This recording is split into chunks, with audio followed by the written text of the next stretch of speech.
नमस्कार, ये आकाशवाणी पटना है। अब आप खालिद रशीद से प्रादेशिक समाचार सुनिए। पहले मुख्य समाचार। प्रधानमंत्री नरेंद्र मोदी ने एक बार फिर आतंक के आकाओं को दी खुली चेतावनी। कहा, भारतीयों का खून बहाने की कोशिश करने वाले को करारा जवाब मिलेगा। केंद्र सरकार ने कहा, आम लोगों की परेशानी को देखते हुए भारत नेपाल सीमा पर लैंड कस्टम जल्द चालू किया जाएगा। पटना में कोरोना के संदिग्ध मामले मिलने के बाद स्वास्थ्य विभाग अलर्ट। राज्य सरकार की लोगों से अपील, घबराएं नहीं। और राज्य में प्री मानसून बारिश का सिलसिला जारी। मौसम विभाग ने आज जमुई, बांका और भागलपुर जिले में कुछ स्थानों पर भारी बारिश का अलर्ट जारी किया। अब समाचार विस्तार से। प्रधानमंत्री नरेंद्र मोदी ने कहा है कि पाकिस्तान टेररिज्म को टूरिज्म मानता है। श्री मोदी ने गुजरात के भुज में जनसभा को संबोधित करते हुए आतंक के आकाओं को खुली चेतावनी दी। उन्होंने कहा कि जो कोई भी भारतीयों का खून बहाने की कोशिश करेगा, उसे करारा जवाब मिलेगा। हमारी नीति आतंकवाद के खिलाफ जीरो टॉलरेंस की है। ऑपरेशन सिंदूर ने इस नीति को और स्पष्ट कर दिया है। जो भी भारतीयों का खून बहाने की कोशिश करेगा, उसको उसकी भाषा में ही जवाब दिया जाएगा। इससे पहले प्रधानमंत्री श्री मोदी ने गुजरात के दाहोद में एक जनसभा को संबोधित करते हुए कहा कि ऑपरेशन सिंदूर सिर्फ एक सैन्य कार्रवाई नहीं है, बल्कि भारतवासियों के मूल्यों और भावनाओं की एक अभिव्यक्ति है। ऑपरेशन सिंदूर सिर्फ एक सैन्य कार्रवाई नहीं है, ये हम भारतीयों के संस्कारों, हमारी भावनाओं की अभिव्यक्ति है। आतंक फैलाने वालों को सपने में भी सोचा नहीं होगा मोदी से मुकाबला करना कितना मुश्किल होता है। प्रधानमंत्री ने कहा कि वर्तमान समय की मांग यह है कि भारत को एक विकसित राष्ट्र बनाने के लिए हर आवश्यक चीज देश में निर्मित होनी चाहिए। आज हम 140 करोड़ भारतीय मिलकर अपने देश को विकसित भारत बनाने के लिए जी जान से जुटे हैं। देश की तरक्की के लिए जो कुछ भी चाहिए वो हम भारत में ही बनाएं, ये आज के समय की मांग है। श्री मोदी ने कहा कि स्मार्टफोन से लेकर खिलौने, गाड़ियां और अस्त्र शस्त्र तक आज भारत बना रहा है और दुनिया के देशों को निर्यात भी कर रहा है।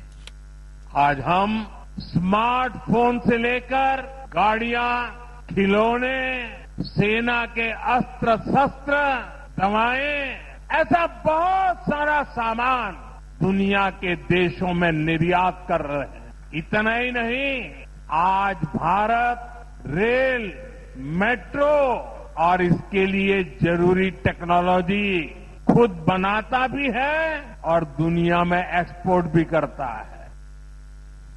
श्री मोदी ने दाहोद की जनसभा में ही स्वयं के पहली बार प्रधानमंत्री पद की शपथ लेने का भी जिक्र किया।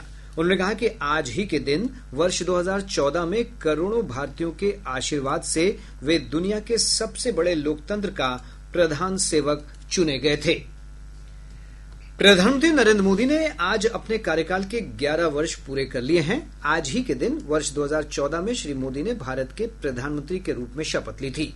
ये देश के आधुनिक राजनीतिक इतिहास में एक महत्वपूर्ण मोड़ था, क्योंकि इसने भारत में गठबंधन की राजनीति के 30 वर्ष के युग को समाप्त कर दिया और लोगों ने भारतीय जनता पार्टी को स्पष्ट और निर्णायक जनादेश दिया था। एक रिपोर्ट।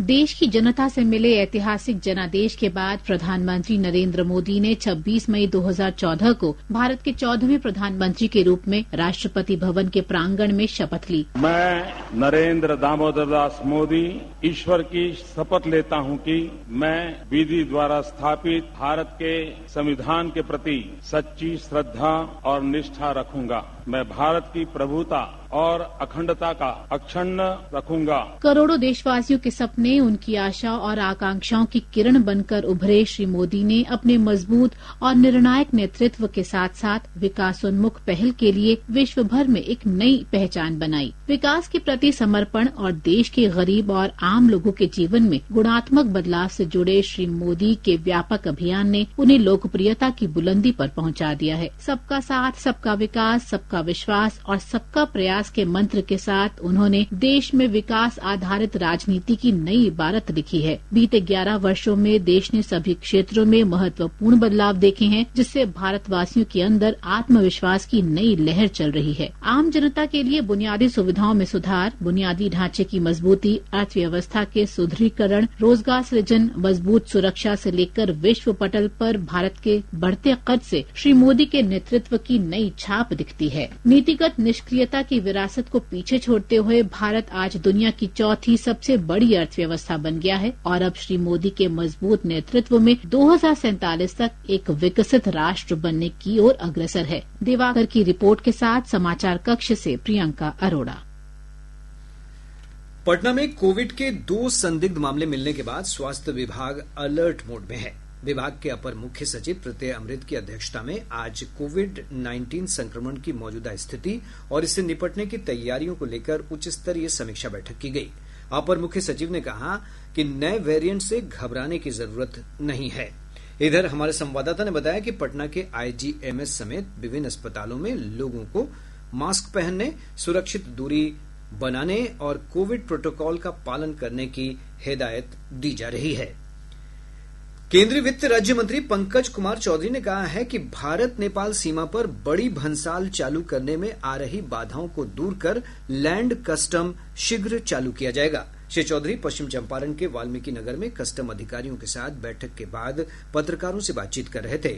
उन्होंने बताया कि नेपाल की तरफ कस्टम कार्यालय में टेस्टिंग लैब अभी तक नहीं लग पाया है, इस कारण से लैंड कस्टम का काम चालू नहीं हो सका है। उन्होंने कहा कि जल्द ही सभी कमियों को दूर कर लिया जाएगा। मुख्यमंत्री नीतीश कुमार ने आज राज्य के विभिन्न विश्वविद्यालयों में सहायक प्रोफेसर पद पर चयनित 25 अभ्यर्थियों को नियुक्ति पत्र प्रदान किए। पटना के एलएन मिश्र संस्थान में आयोजित कार्यक्रम के दौरान शिक्षा मंत्री सुनील कुमार समेत अन्य गणमान्य लोग भी उपस्थित थे। प्रादेशिक समाचार आप आकाशवाणी पटना से सुन रहे हैं। ताजा समाचारों के लिए आप हमारे एक्स हैंडल AIR_News_पटना पर जा सकते हैं। उपराष्ट्रपति जगदीप धनखड़ ने कहा है कि आतंकवाद के खिलाफ आज पूरा विश्व एकजुट है। मध्य प्रदेश में नरसिंहपुर में कृषि उद्योग सम्मेलन के उद्घाटन सत्र को संबोधित करते हुए उपराष्ट्रपति ने कहा कि देश को अपने सशस्त्र बलों की बहादुरी पर गर्व है। उपराष्ट्रपति ने कहा कि ऑपरेशन सिंदूर के जरिए आतंकवादियों को कड़ा सबक मिला है। आज पूरा देश राष्ट्र भावना से ओतप्रोत है, राष्ट्र को समर्पित है, आतंकवाद के खिलाफ एकजुट है और प्रधानमंत्री के नेतृत्व में पहलगाम का जवाब ऑपरेशन सिंदूर के माध्यम से लिया, उसका लोहा दुनिया ने माना है। आतंकवाद के खिलाफ भारत के रुख को दुनिया के सामने रखने के लिए भारत का 7 अलग अलग बहुदलीय प्रतिनिधिमंडल विभिन्न देशों के दौरे पर है। भाजपा सांसद रविशंकर प्रसाद के नेतृत्व वाला प्रतिनिधिमंडल फ्रांस पहुंचा। श्री प्रसाद ने कहा कि आतंकवाद किसी कीमत पर बर्दाश्त नहीं किया जाएगा। भारत की यही सोच वे दुनिया के सामने रख रहे हैं। आज तो हम लोग जरा मिलेंगे अभी थिंक टैंक के लोगों से, फिर भारतीय कम्युनिटी के लोगों से मिलेंगे, फिर मीडिया के लोगों से मिलेंगे। कल हम लोग संसद में जो इंडिया कॉकस के लोग हैं, फॉरेन अफेयर्स कमेटी के लोग हैं, उनसे मिलेंगे। तो कल काफी व्यवस्था है और हर जगह हम लोग यही विचार रखेंगे, इन आतंकवाद बर्दाश्त नहीं करेंगे। ये विचार हम रखेंगे और हमें उम्मीद है कि भारत के पक्ष को दुनिया अप्रिशिएट करेगी। इधर जदयू सांसद संजय कुमार झा के नेतृत्व में सर्वदलीय प्रतिनिधिमंडल दक्षिण कोरिया में है। प्रतिनिधिमंडल ने दक्षिण कोरिया की नेशनल असेंबली के राष्ट्रीय रक्षा समिति के अध्यक्ष सुंग इल जोंग से मुलाकात की। संजय झा ने कहा कि दक्षिण कोरिया ने आतंक के खिलाफ भारत की कार्रवाई का समर्थन किया है। भाजपा नेता और राज्य के पथ निर्माण मंत्री नितिन नवीन ने कहा है कि ऑपरेशन सिंदूर के बाद प्रधानमंत्री के पटना आगमन को लेकर लोगों में गजब का उत्साह है। उन्होंने बताया कि पटना में होने वाले रोड शो के लिए व्यापक तैयारी की जा रही है। देखिए, ऑपरेशन सिंदूर की सफलता के बाद माननीय प्रधानमंत्री जी पहली बार पाटलिपुत्र की धरती पे आ रहे हैं, तो पटना के तमाम लोगों के अंदर एक उत्साह का वातावरण है अपने प्रिय नेता के आगमन पर, उनके स्वागत के लिए, उनके अभिनंदन के लिए। तो हम सब मिलकर इस पूरी तैयारी में लगे हैं। हमारे पार्टी के पदाधिकारी हों, जिला अध्यक्ष हों, सब लोग इसमें लगे हैं और हम लोग का पूरा प्रयास है पाटलिपुत्र की धरती पर जब उनका आगमन हो तो एक ऐतिहासिक क्षण पटना वासियों के लिए। अभी करीब 32 से 35 पॉइंट बनाने की है, प्रशासन के साथ हम लोग समन्वय कर रहे हैं।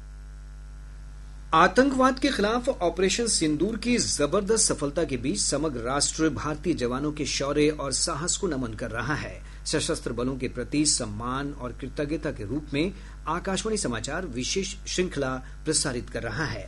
आज हम 1965 के भारत पाकिस्तान युद्ध में सर्वोच्च बलिदान देने वाले परमवीर चक्र विजेता कंपनी क्वार्टर मास्टर हवलदार अब्दुल हमीद का स्मरण कर रहे हैं। एक रिपोर्ट। 1933 में उत्तर प्रदेश के गाजीपुर में जन्मे कंपनी क्वार्टर मास्टर हवलदार अब्दुल हमीद दिसंबर 1954 में 4 ग्रेनेडियर्स में भर्ती हुए थे। 1965 के भारत पाक युद्ध के दौरान 4 ग्रेनेडियर्स ने खेमकरन भिखीविंड मार्ग पर चिमा गांव के पास एक महत्वपूर्ण स्थान पर कब्जा किया। इस स्थान पर कब्जा करना समग्र रक्षा रणनीति के लिए महत्वपूर्ण था। 8 सितंबर की रात पाकिस्तानी सेना ने ग्रेनेडियर्स के ठिकानों पर कई हमले किए, लेकिन इन हमलों में दुश्मन को खदेड़ दिया गया। 10 सितंबर की सुबह भीषण गोलाबारी के साथ साथ पाकिस्तानी पैटर्न टैंकों की एक रेजिमेंट ने बड़ा हमला किया। इस हमले से बटालियन के क्षेत्र को भारी नुकसान पहुंचा। उसी सुबह 9 बजे तक दुश्मन के टैंक अग्रिम ठिकानों पर पहुंच गए थे। इस महत्वपूर्ण क्षण में एक रिकॉइललेस गन की कमान संभाल रहे कंपनी क्वार्टर मास्टर हवलदार अब्दुल हमीद ने तेजी से कार्रवाई की। वह भारी गोलाबारी के बीच अपनी बंदूक को जीप पर चढ़ाकर एक तरफ गए और बड़ी ही सटीकता के साथ उन्होंने दुश्मन के मुख्य टैंक को नष्ट कर दिया और टैंक को नष्ट करने के लिए उन्होंने अपना स्थान बदला। मशीन गन और शेल फायर के निशाने पर होने के बावजूद उन्होंने दुश्मन से लगातार मुठभेड़ जारी रखी। इस गोलाबारी के बीच एक अन्य टैंक को नष्ट करने का प्रयास करते समय एक उच्च विस्फोटक शेल से वे घातक रूप से घायल हो गए। कंपनी क्वार्टर मास्टर हवलदार अब्दुल हमीद की निडरता और दृढ़ साहस ने उनके साथियों को प्रेरित किया और दुश्मन को आगे बढ़ने से रोकने में महत्वपूर्ण भूमिका निभाई। उनकी इस बहादुरी और बलिदान के लिए उन्हें मरणोपरांत परमवीर चक्र से सम्मानित किया गया। सकलैन अख्तर, आकाशवाणी समाचार, दिल्ली। राज्य के विभिन्न भागों में प्री मानसून वर्षा का सिलसिला जारी है। मौसम विभाग ने अगले 24 घंटों के दौरान जमुई, बांका और भागलपुर में कुछ स्थानों पर भारी वर्षा का अलर्ट जारी किया है। अगले 24 घंटों के दौरान राज्य के दक्षिण मध्य एवं दक्षिण पूर्व भागों के जिलों के कुछ भागों एवं शेष जिलों के 1 या 2 स्थानों में वर्षा की संभावना है। मेघ गर्जन, वज्रपात एवं तेज हवा की चेतावनी की बात की जाए तो अगले 24 घंटों के दौरान प्रदेश के दक्षिण पूर्व, दक्षिण मध्य भागों के कुछ स्थानों एवं दक्षिण पश्चिम, उत्तर मध्य एवं उत्तर पूर्व भागों के जिलों के 1 या 2 स्थानों में देखी जा सकती है। राज्य के जमुई, बांका और भागलपुर जिलों के 1 या 2 स्थानों पर भारी वर्षा होने की भी संभावना है। अगले 5 दिनों के दौरान अधिकतम तापमान में 2 से 4 डिग्री सेल्सियस की क्रमिक वृद्धि होने की संभावना है। और अब अंत में मुख्य समाचार एक बार फिर। प्रधानमंत्री नरेंद्र मोदी ने एक बार फिर आतंक के आकाओं को दी खुली चेतावनी। कहा, भारतीयों का खून बहाने की कोशिश करने वाले को करारा जवाब मिलेगा। केंद्र सरकार ने कहा, आम लोगों की परेशानी को देखते हुए भारत नेपाल सीमा पर लैंड कस्टम जल्द चालू किया जाएगा।